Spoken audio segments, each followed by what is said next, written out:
Hey, we are here on case number D467098, Dziedzic versus Dziedzic. Counsel, please state your names and bar numbers for the record. Good morning, Your Honor. Neil Mullins, bar number 3544, with and on behalf of Amy Hanley, and to her right is my paralegal, Crystal Kuzman. Thank you, Your Honor. Good morning. Patricia Vaccarino, bar number 5157, present and appearing with the defendant counterclaimant, Michael Dziedzic. Okay, I want to address very quickly the motion. Which one? Motion that was continued to today. Well, there's three or four of them continued till today and that are ongoing. This goes to child support issue, okay? Right. The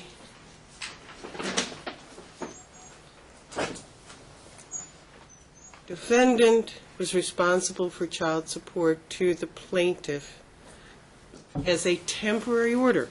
Follow me through on this. Up till the, I believe, the July hearing in 2013. At that time, it is clear from the record that there was a waiver by the defendant of child support even after he got primary physical custody.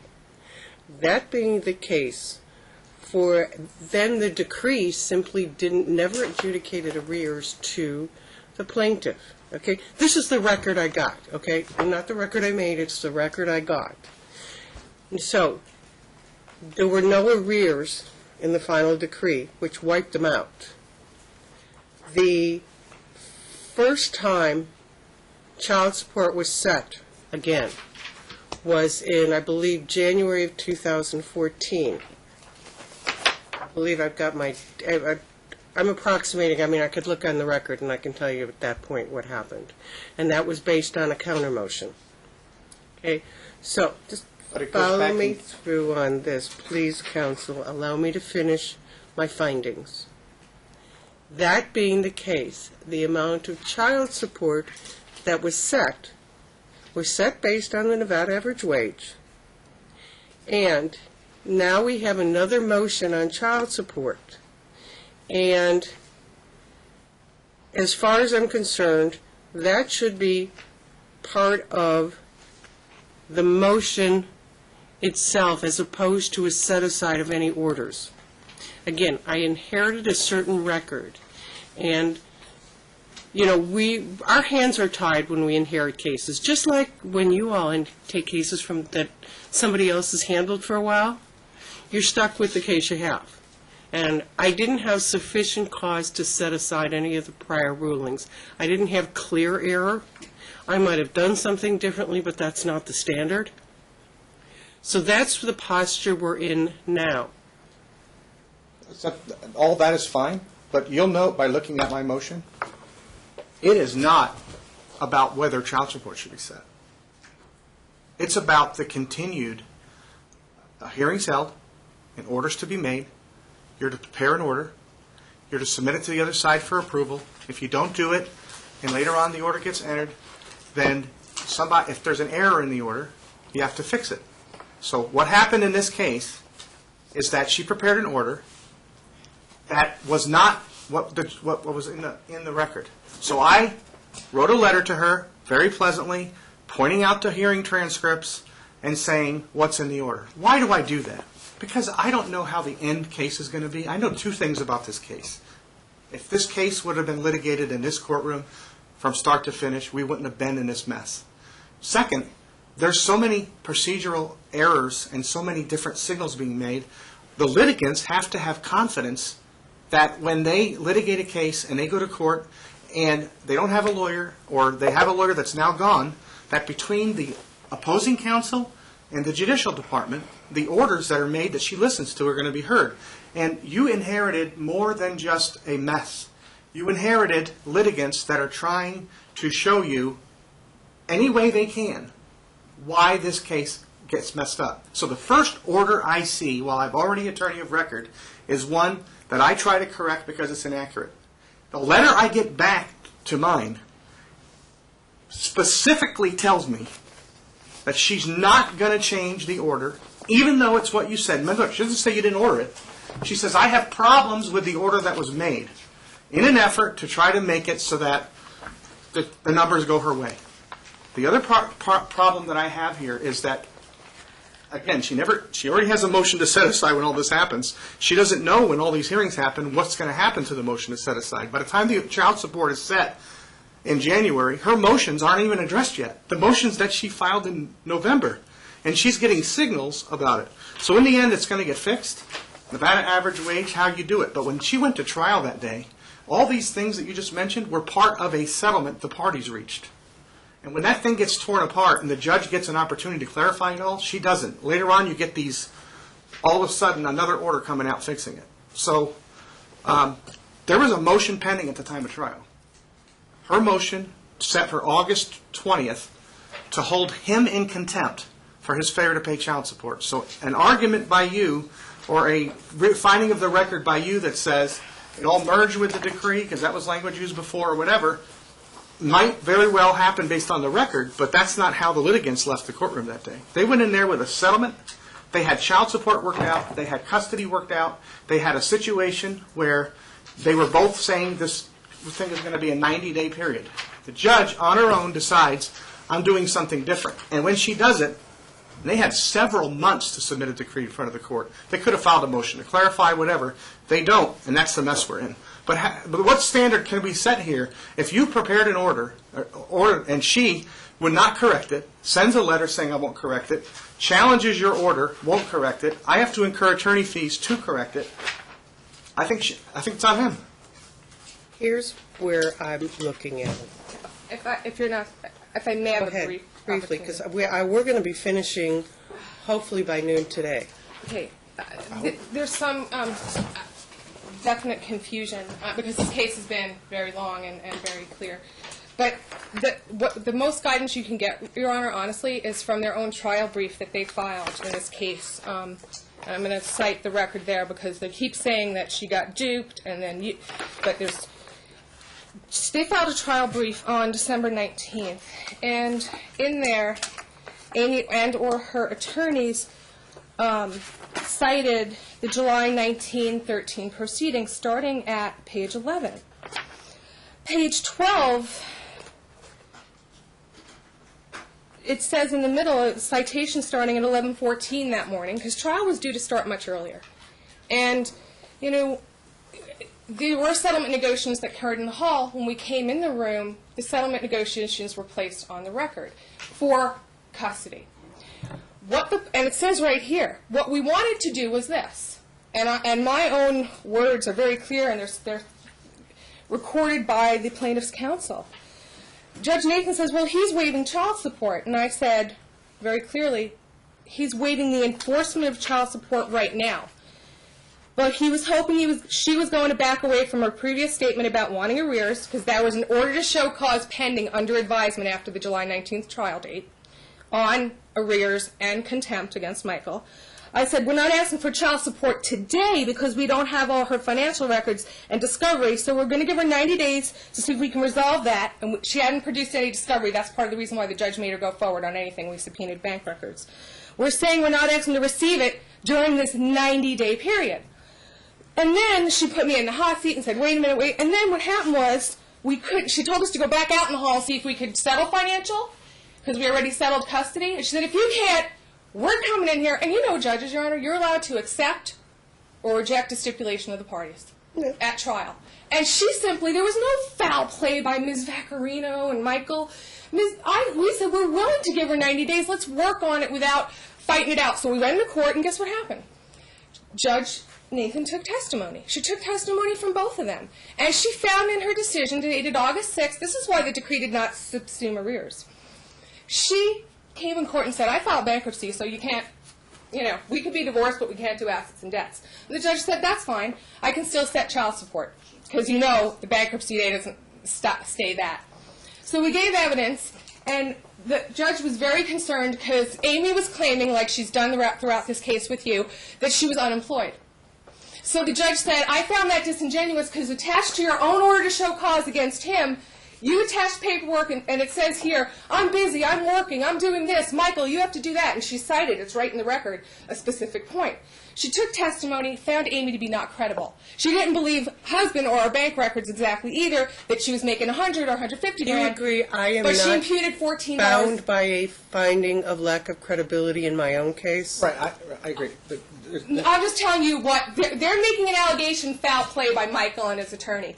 I'm clearing that record up because I was there, and I actually have spent, I can't tell you how many days since the last hearing reviewing record, because it is my license and they're attacking me and my client for abuse of process, or that's part of the problem. I'm telling you it's not. No one made allegations against her on July 19th that she was on new drugs. The allegations that were made before she settled custody was that she never did what Judge Giuliani asked her to do, which is in her own transcript too, further forward. We're not arguing page 10. We're not going to be Judge did not re-arguing the adjudicate case, his counsel. arrears No, and her Your Honor, orders. what I'm telling you is this. You said... The judge did not adjudicate her Mr. arrears. Mullins, please. I didn't interrupt him. I didn't Mr. interrupt. Mullins, please. Next time it's a sanction. Your Honor, all I'm saying is this. You said in January someone did Nevada average wage. No, they didn't. When she took the testimony, she said after finding that she's worked as a paralegal for many years, that she can earn at least, and I thought this was giving her a break, $14 an hour. That equates at 29% to $704 a month. And she said in her minute order, and they say that was never ordered, you will get no arrears, neither party. You're both... That's what I haven't seen yet. Oh, That's really? the part I haven't He needs to seen look yet. closely at the minutes in the order. Mr. Mullins, please, Sorry, I sir. can only listen to one person at a time. And Your Honor, I asked the defendant, the plaintiff on the stand, show me where the order's incorrect in comparison to the minutes. Janice Gentile, although I think very highly of her, well, the plaintiff says to her attorney, this is so, and it sounds like it's convincing. When you go back and look at it, it's not so. If you wanted to take a recess, and I'd ask you to do so right now so you're clear on the history, on August 6th, there's a minute order entered that says, you get no arrears. No, neither do you, Michael Dziedzic, neither do you, and I'm denying your order, show cause. It's in the order. All right, Mr. Mullins. Then what happened is, wait, then one other thing that happened was, on February 21st, I filed a motion to reduce child support arrears to judgment. What happened was, it wasn't until March when we came into court and you said, you know what, I want to review the video from July 19th and I'm deferring all my rulings. So it wasn't January. We filed to say that she wrongfully got the decree set aside by a default, submitted that you said this shouldn't have happened. I thought Judge Nathan said if you didn't file, so you cleared that record up in March and April.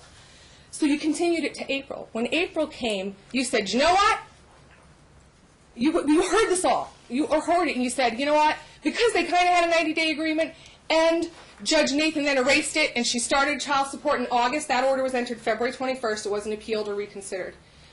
What you said was, I'm going to make it start in November. And I said, Your Honor, that's not fair. You're robbing the kids with $2,100. And you said, no, I think it's fair. You better pay it. They made these same arguments. It's not in there. You looked at the paper and said, yes, it is. It's in the minute order. Miss Vaccarino put Do you remember that part where I said briefly, counsel? I'm sorry, Your Honor, because the history is so long.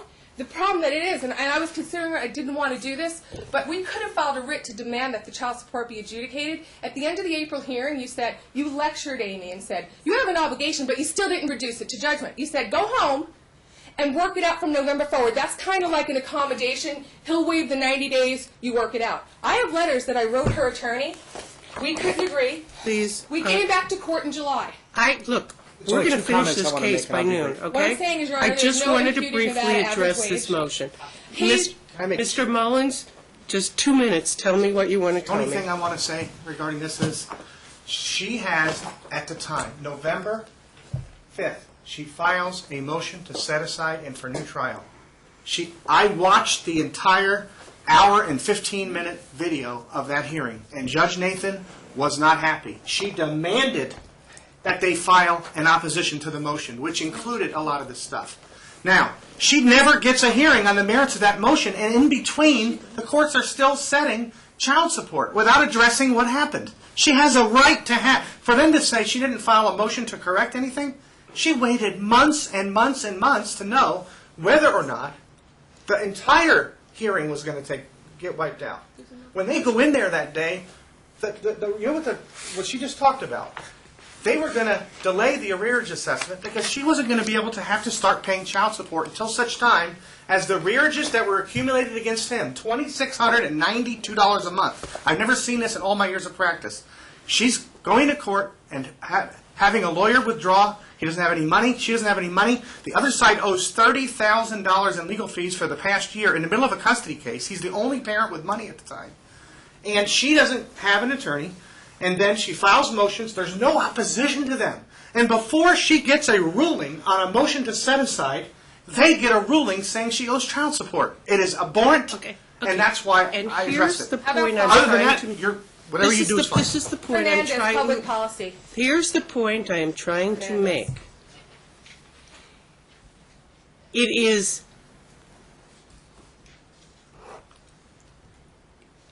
at least highly impracticable, if not impossible, for this court and this department to unwind everything. Okay? And so what I wanted to do when I addressed this motion that was continued today was simply to state that I'm not making any changes. What I want to do today is move forward. Frankly, in my head, pending any surprises. I know where I'm going on the custodial. I do. Pending any surprises. So far, I haven't had any. Pending any surprises. Huge surprises. Well, we'll see. Pending any surprises, I frankly know where I'm going here. That's fine. I'm happy to tell counsel out of the courtroom or not. I had a try case again in front of Your Honor for an attempt to try to do that. I'd rather have, if she'll agree to have a discussion about this, or her client will, I'd rather it be right here on the record. If an agreement's reached, it's reached. If the agreement's not reached, we proceed. That's fine with me. But as you know, I sat out in the hallway after I thought agreement was reached in the hall, and the other counsel never informed me for 2.5 hours, and then my client had to have witnesses fly in from North Carolina, and I'm just another case. And I was scared of it, and she's aware of it. So I would rather get it done, and what we can do is present the evidence as fast as we can, and before Your Honor has to give a ruling, the evidence is in. At that point, you can say, you know. All right, then let's call your next witness. Oh, no, wait, we're still in... She's still doing cross. Well, he said if you wanted to do it on the record, I guess the point is, Your Honor, we don't, you can't give an advisory opinion. It's just you can't. And the point is that... No, but I can tell you where I'm leaning. Well, this is the thing. And I've read Alice Carucci again. I actually even read Neil Mullen's article this morning in anticipation of a closing argument on Alice Carucci. And quite frankly, Your Honor, my huge concern is so far that there's been a little bit of prejudgment, only not because you're a prejudgmental or predisposed judge. I've seen you wait very patiently and give people 5 days of trial if they really need it, if it's warranted, especially in a case of high conflict. You know we've been down that road. But Amy has not been honest with you. In fact, Your Honor, and that's why we could go on the record, we would ask you, the last time you made a... Save that for closing argument, counsel. We're If you don't want to willing hear to go where on I'm the going, record and if you discuss. don't want to hear where I'm going, we're not going. I said on the record, Ma'am, yes. get back on the stand. We'll re-swear you in, and you can finish with cross-examination. Your Honor, the reason being is because she was not honest about the Spain trip that you Miss thought was... Batherino, please, save that for closing argument. But we are willing to... Save it for closing argument unless you're willing to hear where I'm leaning. 100%, as Neil said, on the record. My leanings are always child-centered. But you have to understand some facts about her doctor shop. No, you can cross-examine her, counsel. Okay, absolutely. We'd love to, on the record, to hear Good, then you where won't you're hear leaning where I'm and what going, findings and are. you'll just wait till the end. I thought you were going to. You said you wanted to do it on the record, Neil. You don't want to? My comment, that's not the judge's comment. If there's going to be a settlement offers, I'd rather do it on the record. If not, I'd rather proceed with evidence. So if you have an offer to make, I'm all ears. The judge. I don't You know. don't even need the judge. A judge could just hear it. She asked if we wanted to hear where she's going so far. Well, what I'm scared Either one's of... fine with me, Your Honor. I have nothing to hide. I want to hear what everyone's thinking because, obviously, I've been thinking since December 22nd of what, we would have to do to present our case if necessary. We'd rather not. This may be the last day he has me because of lack of funds, honestly. Fine, I'll make findings It's fine. at the end. Thank In you. here. Don't be so quick to thank me. I'm also willing to go back in chambers if Neil wants because I don't... Let's take 2 minutes. I'll tell you where I'm leaning, and maybe we can get the whole thing wrapped up. 2 minutes.